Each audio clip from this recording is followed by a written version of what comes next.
Begitu juga dengan hukum-hukum dan syariat yang diterapkan dalam Islam, saudaraku sih. Semuanya penuh dengan hikmah. Allah Subhanahu wa taala berfirman, A'udzu billahi minasyaitonir rajim, "Walakum fil qisasi hayatun ya ulil albab." Di dalam kisos itu, misal pencuri dipotong tangannya, orang yang berzina dicambuk, atau kalau sudah menikah dirajam, orang yang membunuh dipenggal lehernya, ada kemakmuran hidup bagi kalian, hai orang-orang yang berakal. Pertanyaan kecil teman-teman sekalian. Apakah memang kalau pencuri dipotong tangannya bisa datangkan kemakmuran? Atau orang dipenggal lehernya karena membunuh juga datangkan kemakmuran? Atau orang berzina dihukum, dicambuk atau diranjam juga datang kemakmuran? Jawabannya seorang muslim dengan penuh keyakinan, iya. Karena Allah tidak akan mungkin salah. Allah lebih tahu sebagai pencipta apa yang harus kita terapkan dalam kehidupan kita. Orang yang mengatakan potong tangan pencuri itu keras, maka orang yang belum pernah mengalami pencurian. Andai saja dia pulang ke rumah, dia temukan ada pencuri yang datang, dan dia temui, saya yakin kalau dia pegang pisau bukan tangan pencuri itu dipotong, tapi dia akan membunuhnya. Kalau dia pulang ke rumah, dia temukan keluarganya sudah diperkosa, atau dibunuh, atau hartanya diambil, mungkin dia bukan hanya sekedar memotong tangannya, tapi dia akan membunuhnya. Kalau dia tahu orang itu dari suku tertentu atau keluarga tertentu, maka dia akan ke sana. Kemudian dia akan berantem atau berkelahi antara keluarga dengan keluarga, atau mungkin dia bisa membunuh selain orang yang telah membuat kerusakan tadi, adiknya, istrinya, atau anaknya. Kalau orang mengikuti keinginan manusia. Tapi Islam datang mengatakan tangkap si pelaku, berikan pada pemerintah, iklankan. Seperti di Saudi kasusnya.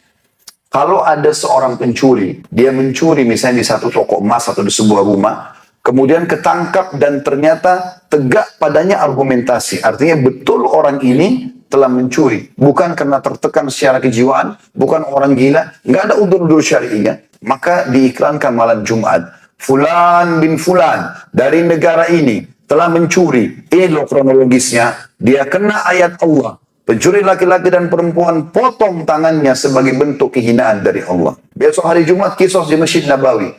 Saya pernah kebetulan menghadiri sendiri pada saat itu. Salah satunya waktu masih mahasiswa. Kisos penggal kepala malah. Karena membunuh. Tapi saya gambarkan dulu masalah potong tangan.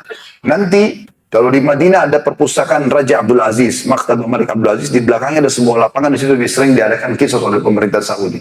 Nanti di situ ada 3 mobil, ada mobil penjara yang membawa si pelaku kriminal ini, ada mobil ambulan dengan tim medisnya, karena kalau sudah dipotong tangannya maka dia akan diurus oleh dokter, tidak dibiarkan mati di situ. Kemudian ada mobil pengadilan yang lapor kepada raja kalau sudah terjadi kisos. Lalu kemudian disampaikanlah orang ada polisi buat pagar betis, di belakangnya kita semua datang menonton. Lalu dilihatlah, dan memang sunnahnya melihat kejadian tersebut. Allah SWT menyuruh sebagian kita hadir dan menyaksikan masalah itu. Kemudian disampaikan ke sana lalu dipotong tangannya, dan tangannya itu dibiarkan di situ sampai beberapa waktu. Kira-kira teman-teman sekalian, kalau ada yang hadir situ niat mau mencuri, dan dia tahu tangannya akan dipotong, apakah dia akan melanjutkan pencuriannya? Saya sangat yakin, 1 orang dipotong tangannya, 10.000 orang berhenti mencuri. Makanya di Saudi teman-teman, kalau yang pernah haji atau umrah, kalau Anda mungkin tidak pernah keliling Saudi, saya ceritakan, di Saudi hampir seluruh wilayahnya, itu mobil-mobil mewah diparkir di pinggir jalan. Jarang orang punya garasi mobil. Tidak ada yang berani disentuh mobil mereka. Kita bahkan subhanallah di lampu merah ada yang mematahkan spion orang. Mengambil punya orang. Bahkan sangat terancam pencurian yang luar biasa. Coba seandainya diiklankan para koruptor dan para pencuri-pencuri ini. Diiklankan akan dipotong tangannya dan diperlihatkan, ditontonkan, maka pasti semuanya akan berhenti mencuri. Betul juga dengan orang membunuh. Mungkin orang bilang, oh kalau kisah penggal kepala ini, maka sangat kejam.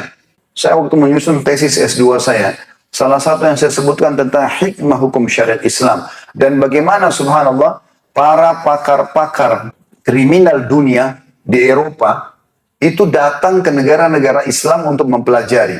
Kenapa Islam menghukum orang yang membunuh atau melakukan kriminal besar dengan kisos, penggal kepala?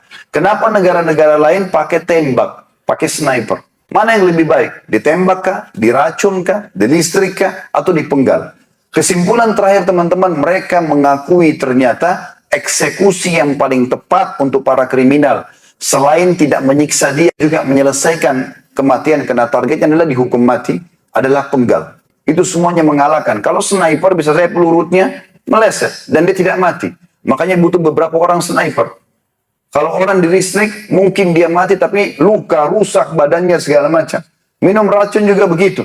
Mungkin butuh waktu untuk dia kesakitan dan seterusnya. Tapi kalau kisas, ditutup dengan kain, dipenggal, selesai.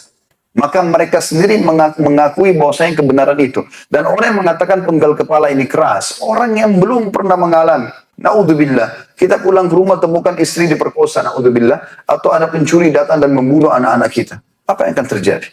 Kita kalau punya pisau teman-teman, punya pedang, bukan cuma dia. Kalau kita datang ke rumahnya, ke keluarganya, atau ke sukunya, kita tidak temukan dia, kita akan membabi buta, membunuh siapa saja yang ada di situ. Maka terjadilah ribut antara dua suku, dua negara, dua keluarga, gara-gara masalah-masalah seperti ini. Islam datang mengatakan iklankan. Besok kayak di Saudi kisos, saya pernah hadiri kepala tadi saya bilang, diiklankan sama malam Jumat si Fulan bin Fulan dari negara ini. Jenis kelaminnya laki-laki, misalnya dia telah membunuh. Ini loh ceritanya, besok kena kisos. Sama tadi, ada 3 mobil, kemudian mobil penjara yang membawa dia, mobil rumah sakit yang akan membawa nanti jenazahnya kalau selesai kisos, dan juga ada mobil pengadilan yang akan melapor pada raja. Cuma bedanya, ada sedikit beda mekanismenya. Kalau kisas kepala, dia akan ditutup dengan kain hitam, dan tangannya diikat di belakang dengan kakinya dia sambil duduk, dan nanti eksekusi akan dilakukan oleh Al-Gojonya. Al-Gojo ini subhanallah oleh pemerintah Saudi dibuat turun-temurun. Ya. Jadi satu keluarga itu tugasnya cuma eksekusi, itu tidak dipindahkan ke orang lain. Karena ini butuh kebesaran jiwa. Jadi ayah ngajarin anaknya cuma itu saja. Sekeluarga itu kerjanya itu saja, kisos mereka. Yang potong tangan sendiri sekeluarga, yang potong kepala ini sendiri, yang pegang kunci Ka'bah sendiri, yang pegang kunci rumah Nabi SAW sendiri. Tidak diganti-ganti. Mereka itu yang lakukan. Maka yang terjadi dia akan ambil 3 langkah dari orang yang mau dieksekusi kepalanya ini. 3 langkah. Di sebelah kanannya Al-Gojo ini, ada keluarganya si mayit. Keluarga yang dibunuh. Di sana. Maksimal 3 orang. Maka mereka menyaksikan. Al-Gojo ini jalan langkah pertama, dia balik ke sana. Kalau di antara kerabat ini diam, atau mereka semuanya diam, maka dia melangkah langkah kedua. Dia balik lagi ke sana. Kalau mereka diam, dia melangkah langkah ketiga. Lalu dia balik lagi ke sana. Terakhir pedangnya diangkat. Dia lihat dulu ke sana. Kalau mereka diam, dikisas orang ini. Tetapi teman-teman sekalian, Islam bukan datang main hilangin nyawanya orang. Kenapa ada keluarganya mayit di situ? Ternyata, kalau ada di antara 3 orang yang hadir, satu saja angkat tangan, berikan isyarat, saya memaafkan. Walaupun yang 2 tidak setuju, nggak jadi kisos. Karena tujuan utama adalah, nih ya, yang bunuh keluargamu ini orangnya. Sekarang kami akan penggal di depan mata kalian, keputusan tangan kalian.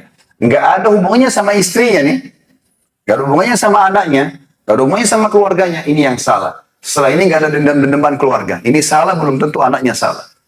Ada orang subhanallah ayah penjahat, tapi ayah anaknya hafal Quran. Ada terjadi begitu. Tidak dulu sama anaknya.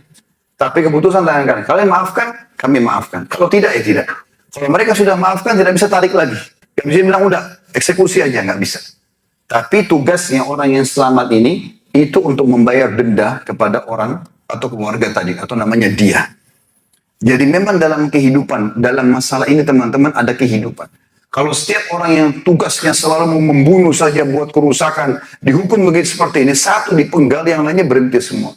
Banyak orang Islam tidak faham. Bahkan pada saat kita menjelaskan masalah ini, dan sengaja saya angkat di mimbar ini untuk didengarkan oleh kaum muslimin, bahwasanya oh ini garis keras, oh ini Islam begini dan begitu. Karena belum faham, bahkan yang bicara kaum muslimin. Kenapa membenci agamanya sendiri?